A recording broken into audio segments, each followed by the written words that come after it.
I've often heard the question proposed, do you live to eat or eat to live? I'm highly skeptical of anyone who responds with the latter. In fact, I choose not to believe you at all. I mean, you're telling me that you don't love food? Because, after all, food is so much more than just fuel. Food is a central component of culture and connection. Food is something that we take pride in cultivating and sharing with those around us. It's a part of our memories and nostalgia. Have you ever considered the fact that most of our holidays are centered around sharing a meal with our families? We have the Thanksgiving turkey, Christmas ham, and even birthday cake.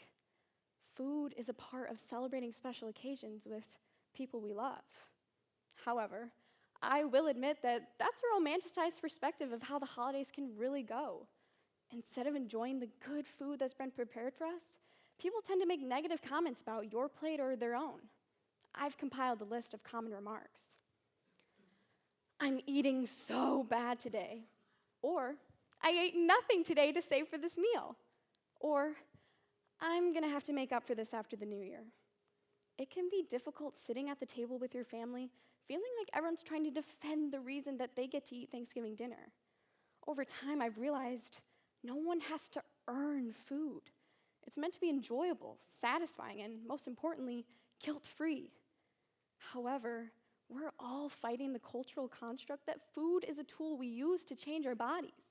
If we eat the right things, then we're allowed to love ourselves. But if we don't, we're supposed to feel guilty about it. This message has been perpetuated for years. In the 1930s, people were advised to smoke cigarettes to lose weight. In the 50s, there were electric spot reducers that used massage to target body fat. In the 70s, you could buy trimmed jeans, which were inflatable pants that would squeeze the fat off your waist. Perhaps we didn't know enough then. But if that were the case, we should be better now, right? I'll let you judge that one for yourself. If we're better, then why do we still have magazines that look just like this? Picture it. There's a skinny woman on the cover in a bikini, and she's smiling really big because she lost 20 pounds, and she's going to show you how to do it too in 10 days. Or they find the worst possible photo of a celebrity who's gained weight and say, she's lost herself. This is what happens when you're stuck in the pursuit of thinness. At the end of the day, our culture is fixated on making you the smallest version of yourself, no matter the cost. But we often lose so much in the desire to lose weight. And I say we because I've experienced this firsthand. When I was 14 years old, I was diagnosed with anorexia. Anorexia is an eating disorder characterized by distorted body image and intense fear of being overweight. I used to schedule my entire day around food and exercise because my sole priority was to be small. Now, I'm not saying that everyone has that extreme kind of trouble with food. However, in a culture like ours, I'd find it hard to believe that you never have trouble with food, fitness, or your body. Maybe it looks like guilt when indulging in dessert, feeling like you have to get bikini body ready in the summertime, or fearing the forbidden freshman 15. Regardless, there's a better alternative out there. I'd like to propose a new approach to well-being, the principle of addition. What is the principle of addition, you may ask? Well, the basic gist of the concept is this: bring value to your diet, exercise routine, and lifestyle by adding things in, not by just taking them out. It's a gentler approach to your health that doesn't require restriction or incite fear around food. And speaking of health, let's talk about the science of being healthy. In terms of nutrition, guidelines are frequently changing, leaving people with mixed messages about what to eat. And that's just considering research, let alone everything we see on social media. There's an influencer out there promoting every diet you can think of. And every one of the food groups that you love has been targeted by at least one diet. There's keto, vegetarianism, veganism, sugar-free, fat-free, and even some people who only eat fruit. And every one of the people who promotes these diets will tell you it's the right one for you, only because they think it's the right one for them. And maybe it is, but maybe it's not. It's the same with exercise. Everyone has a different opinion about what kinds of workouts you should be doing. Strength training, cardio, HIIT, Pilates. The list goes on. At this point, no one is quite sure what workouts to be doing or how much. But why does this all matter? Well, interestingly enough, people tend to directly equate health to just being skinny. Think about it for a second. When a diet or exercise plan is being advertised to you online, what's the main benefit being promoted? Often, it's their ability to help you lose weight. But being healthy is multifaceted, which means that food and exercise can do so much more for you than just help you lose weight. According to researchers Bonjari, Bonani, Stillman, and colleagues, food is a necessary source of energy for our brains. The food we eat impacts our mood, concentration, and overall cognitive function. Exercise has the ability to improve quality of sleep, reduce depression, and can even prevent neurodegenerative diseases like Alzheimer's. How cool is that? When we understand that food and exercise have more than one benefit to offer, we judge them with less scrutiny. After all, it doesn't make much sense to directly compare two types of diets against each other, nor two types of exercise, because they serve different purposes in different contexts. Let me give you an example. My classmate eats a gluten-free diet because she has an autoimmune disorder.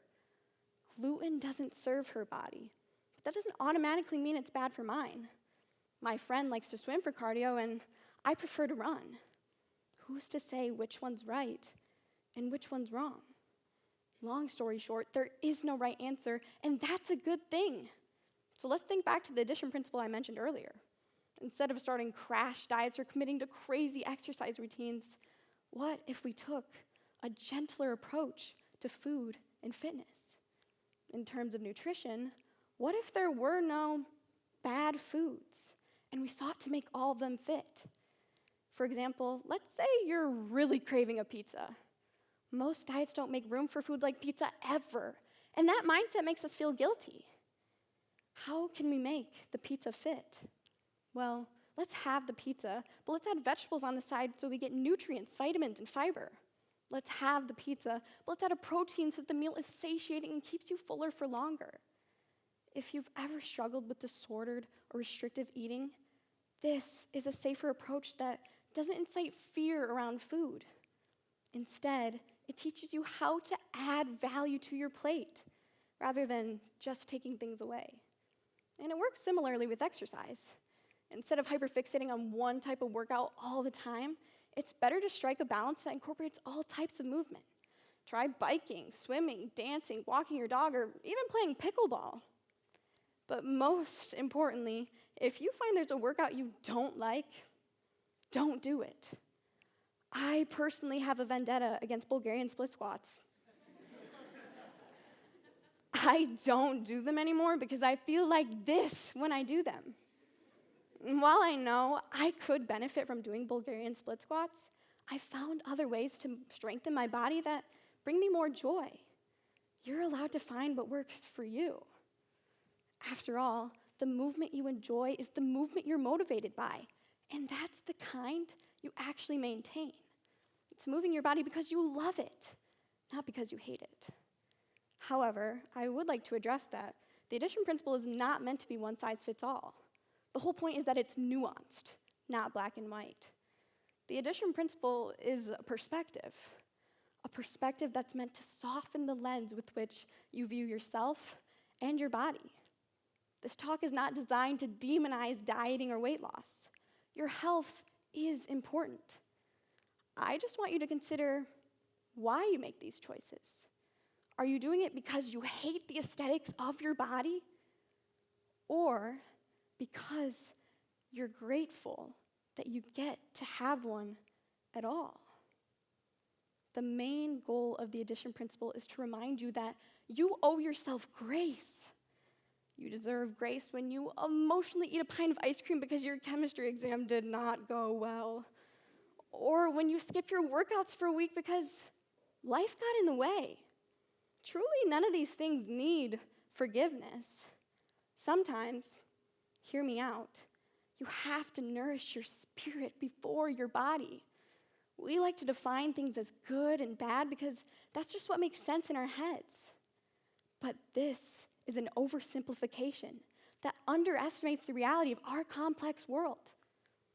You're not bad for choosing a fulfilling experience over a smaller body. You're just human. And that fulfilling experience should involve more than just food and fitness. Above all, the addition principle is meant to be applied to your life. When I was facing the worst of my eating disorder, I lost sight of everything that mattered. I don't talk about this period of my life very often with anyone because there were so many bad memories and very few good ones. However, as outsiders looking in, I'm not sure whether you would have thought so. Let's look back at some old memories. When I was 14, my cousin was born. Yet the first time I held him, I was thinking about whether I should try intermittent fasting. It was my first year of high school, and I went to my first homecoming dance that I had dreamed about. But I hated the sight of myself in this dress. I took my first trip to California, and I even had the opportunity to go to Disneyland. But I wasted most of the trip counting calories. My grades were good. My friends were kind. And I should look back on these days fondly. But I don't. Instead, I remember how I had to wear a winter coat inside every day because my body could not generate its own heat. That I felt like I was going to pass out every time I just stood up. That I couldn't sleep ever. And even if I did, I had nightmares where people offered me food that I couldn't take. That year of my life is permanently scarred by the all-consuming fear of taking up space. Losing weight didn't grant me a better life like I once thought it would. I walked through life without living it, and I let every beautiful thing pass me by. So I implore you to ask yourself the question, what kind of life would you be proud of? When you're 70 years old, what are the stories that you want to remember? I'd hate to look back and think that I spent 90% of my life trying to weigh 10% less. I want a life that's worth remembering.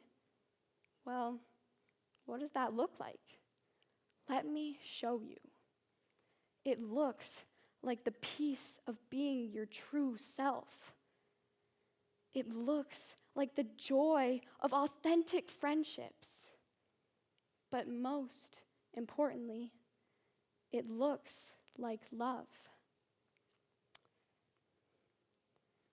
You want to know where I found all of these things? In a body that weighs 30 pounds heavier than the one I originally wanted. And it's all worth it, because now I get to wear fun clothes, bright, colorful, regardless of whether they make me look skinny. I run for fun and lift to feel strong, not to feel small. I gladly eat pumpkin pie on Thanksgiving these days, although I prefer pecan. Most importantly, I take opportunities as they come to me, like giving my own TED Talk, because I know I deserve to take up space. And so do you. That's the true power of the addition principle. Instead of thinking about all of the parts of ourselves that should become less, we think about every part that should become more. It's embracing the best parts of who you are, whether that be your kindness, creativity, your humor, and enhancing them. After all, your body is the least interesting thing about you. With the power of addition, I hope that you all may seek to gain life rather than just lose weight. Because the best version of you isn't the smallest one. Thank you.